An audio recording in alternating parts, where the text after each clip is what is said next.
নিষেধাজ্ঞার আগে তীরে ভিড়তে শুরু করেছে মাছ ধরার নৌকা, তাই নদী তীরে সারি সারি ছোট বড় নৌকা। জাটকা সংরক্ষণে আগামী পয়লা মাস থেকে পদ্মা ও মেঘনার অভয়াশ্রমে শুরু হতে যাচ্ছে এই নিষেধাজ্ঞা। এই জন্য আগেভাগে নদী থেকে জাল তুলে নিচ্ছেন জেলেরা। মাছ ধরার সময় যেসব জাল ছেড়ে গেছে তা মেরামত করে তুলে রাখছেন অনেকেই। জেলেরা জানায় ৩ দিন পর থেকে নদীতে মাছ ধরার নিষেধাজ্ঞা শুরু হলেও মার্চ মাসের প্রণোদনার চাল এখনও পাননি তারা। দীর্ঘদিন ধরে এই পেশায় থেকেও জেলে কার্ড না পেয়ে হতাশা প্রকাশ করেন অনেকেই। তাদের অভিযোগ, মাছ ধরার নিষেধাজ্ঞার সময় প্রতি বছর নানা অব্যবস্থাপনা থাকলেও সমাধান হচ্ছে না। 7 বছর হয়েছে আমার জেলে কার্ড হয় নাই। এত ঋণ করতে হয়, এত ঋণ করতে 2 মাস ঋণ করে চলে, তারপর আমরা নদীতে নেমে আবার পরিশোধ করি।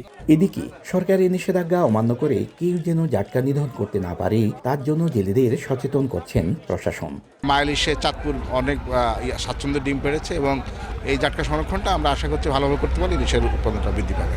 চাঁদপুরে সরকারি তালিকাভুক্ত জেলের সংখ্যা 43,715 জন। এর মধ্যে খাদ্য প্রণোদনার চাল পান 40,005 জন।